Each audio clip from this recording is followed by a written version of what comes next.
Well, hello. We're sitting around the fireplace, wondering what to do. And then 3.4 comes along, and we are going to learn equations and graphs of polynomial functions.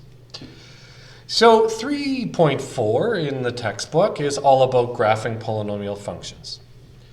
So what do we need to consider? Well, we need to go all the way back to really at the beginning of the lesson, and that was 3.1. In 3.1, we took many of the properties of polynomial functions.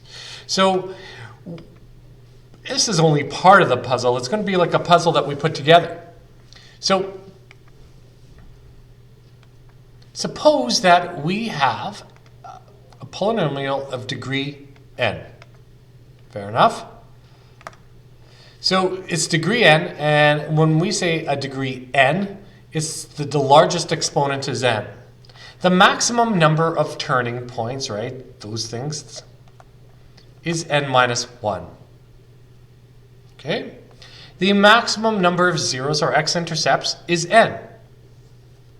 Simply because you could potentially factor something that's to the power of n into n separate factors. Now I am just going to slow this right down.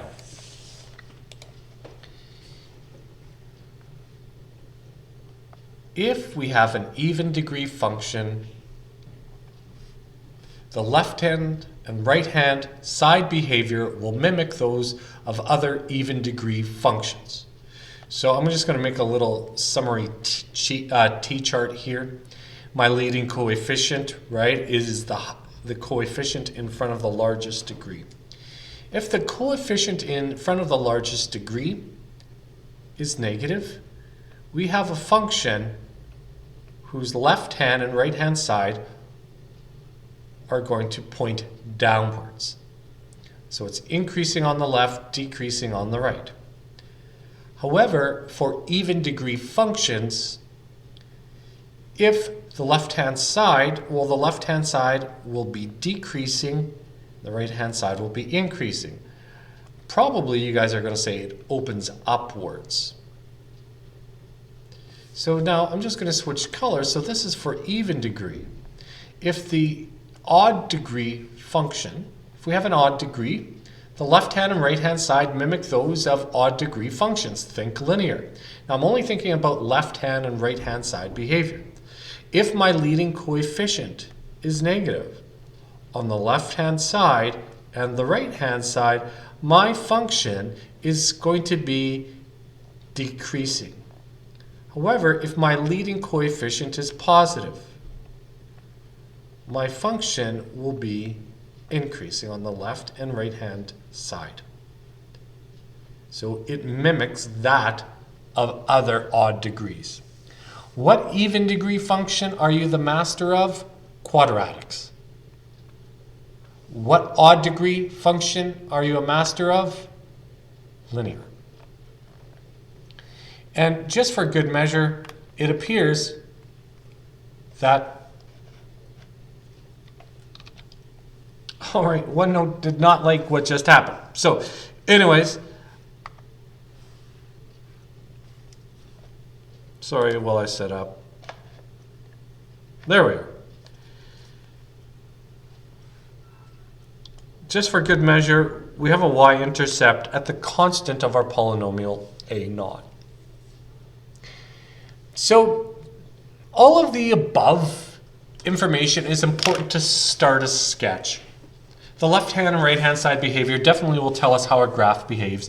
The y-intercept is really just some free information that we can get. Any information about a graph we should pick out and put that point on a graph. Free information might even make our lives easier. So all of this is important when we're starting to sketch a graph. We're not going to graph a function, we're going to make a sketch of it.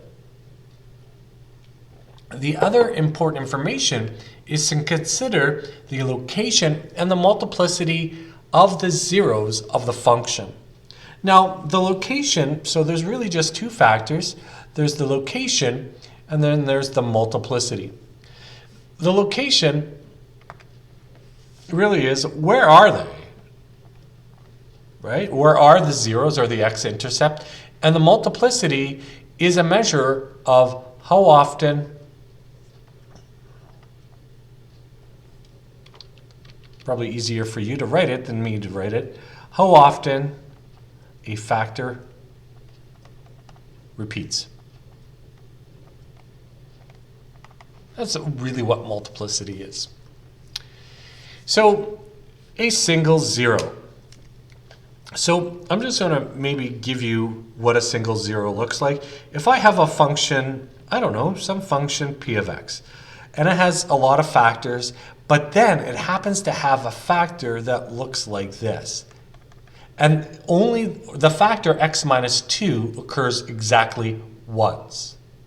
Well, I know that I will have a 0 at 2. And since the factor occurs once, it's a single 0. We say it has a multiplicity of 1. So we know that the graph will go straight through at this point. On the other hand, now, must it look like that? No, it must not look like that. So also the factor, let's create something, dot, dot, dot. Now I'm just going to pick a bit different pen color. So x plus 1.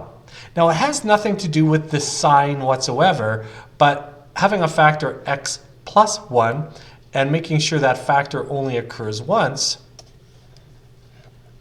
and it appears like OneNote died on me again. Give me a moment. There we have it. So the factor occurs once. We'll try this once more. Since the factor occurs exactly once, correct? We know that we have, if my factor is x plus 1, we'll know that we'll have a 0 at negative 1. So generally, that's what it looks like. Now, it doesn't matter. What is the important takeaway from a single 0? Well, a single 0, if we can identify that we have a single 0 at a certain location, we can identify the multiplicity as 1, that 0 just goes right through the x-axis. So now let's go to a different polynomial. And I'm just putting dot, dot, dot plus x minus 2 dot, dot, dot, and it's squared. So it's a double 0, and we say it's the multiplicity of 2. What makes it have a multiplicity of 2? Simply because my exponent is 2 for the factor x minus 2. In other words, the factor x minus 2 occurs twice. If I have this, now what could happen? This means that I have a double 0 at 2. What do double zeros look like? Double zeros look like this. I shouldn't put an arrow because I don't know. So a double 0 goes towards the x-axis, bumps away. So for example here, if I have a double 0 at 1, and it's coming from the top, it's decreasing, it'll hit 0 and bounce straight up again. Now this should be a nice smooth line. Smooth curve. So that's what a double 0 looks like. Now, what does a triple 0? Well, you're probably catching on now. We'll have a factor, now x minus a, whatever that might be, to the power of 3. So it'll occur 3 times. So a triple 0, being an odd number 0, will behave sort of like a multiplicity 1. That is, it goes through the x-axis, but it flattens out. And it should flatten out within 1 unit in either direction.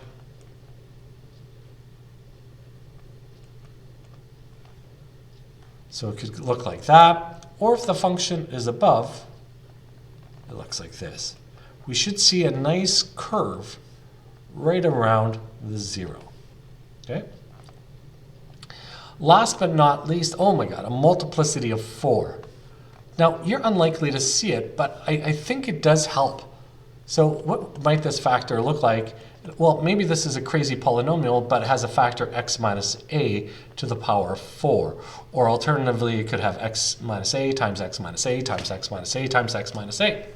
Well, this, being an even number multiplicity, will behave like a double because they're both even. So it's going to bound off the x-axis like a double did.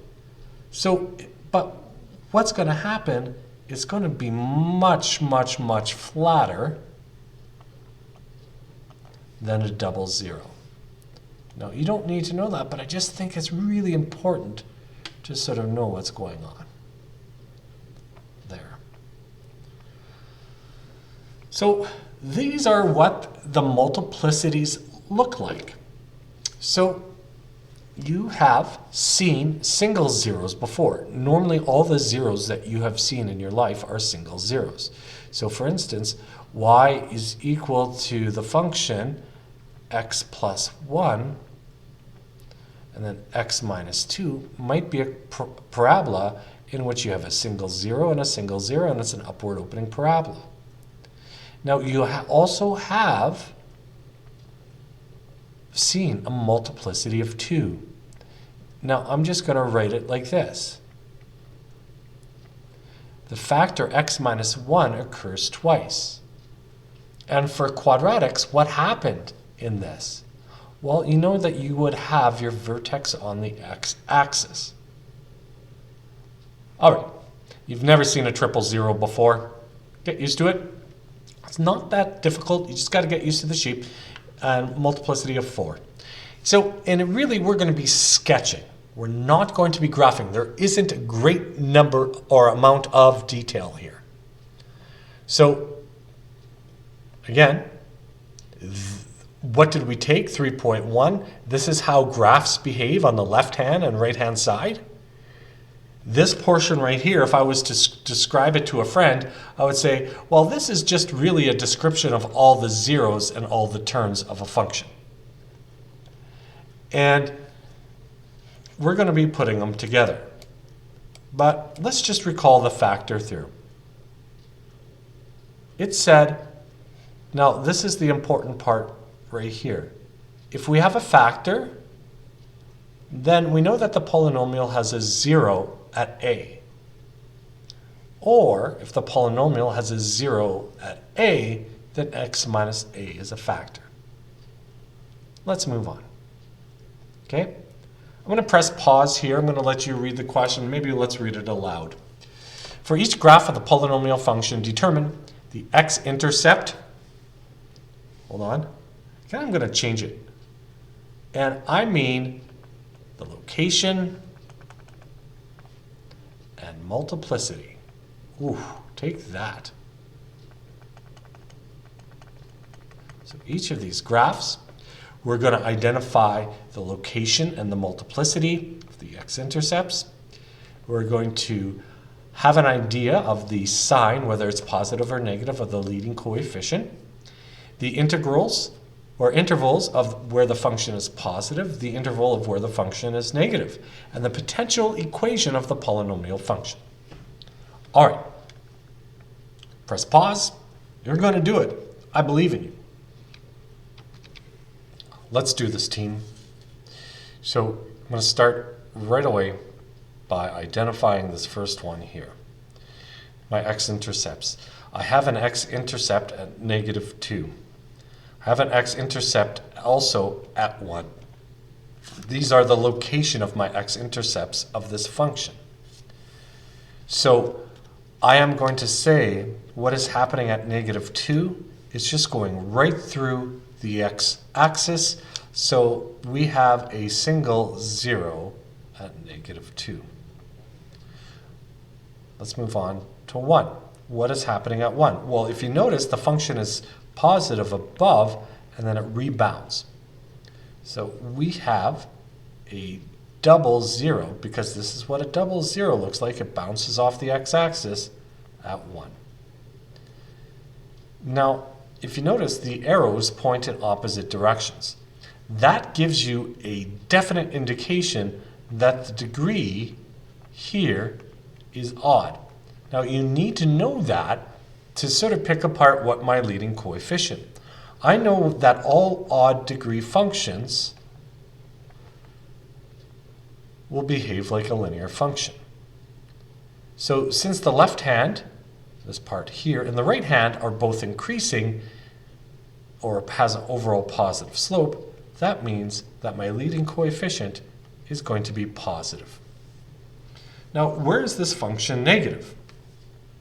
So this function is negative, so intervals from where the function is negative, like strictly positive, not negative, strictly positive. Well, there's two intervals. Well, one from -2, it becomes positive, and it still remains positive all the way to 1. At 1, it's exactly 0, which is neither positive or negative. And then after 1, it's positive again, and it goes all the way up to infinity. I'll just connect that with a union sign. Now, where is the function negative? Well, the function is negative to the left of -2.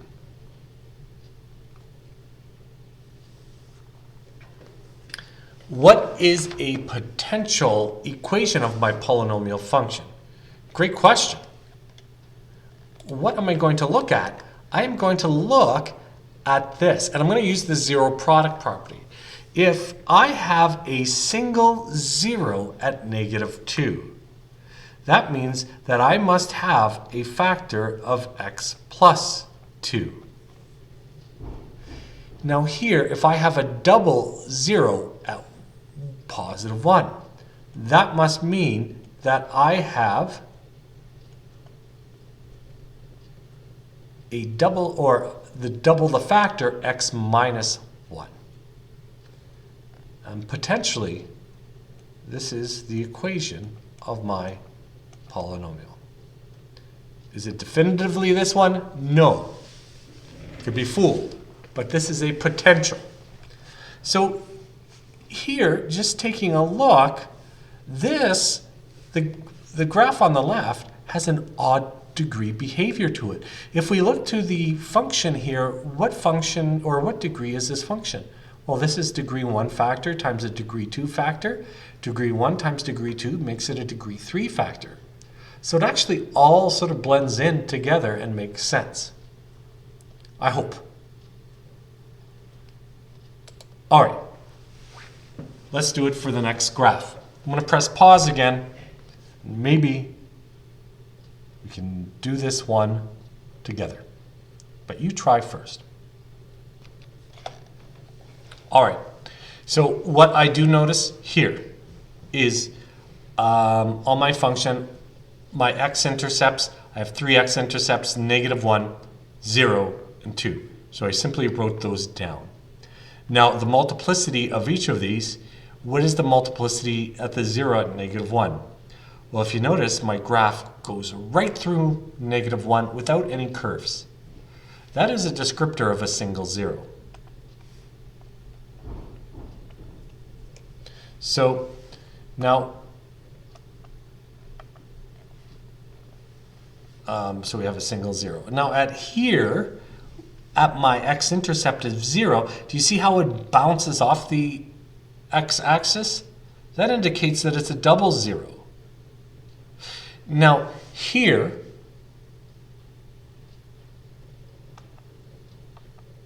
at 2, like this graph sort of flattens out. That indicates that it's a triple 0. You see how it goes through the x-axis like a single 0, but it sort of has a curve to it. So there's going to be more factors of that.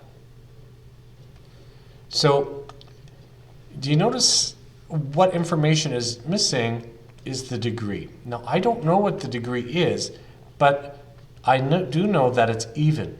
The reason why I know that it's even is sort of casually, the arms are pointing in the same direction. That only happens with even functions like a quadratic. So I know that this is an even function. So if this is an even function and it's opening downwards, I know that my leading coefficient is negative. right?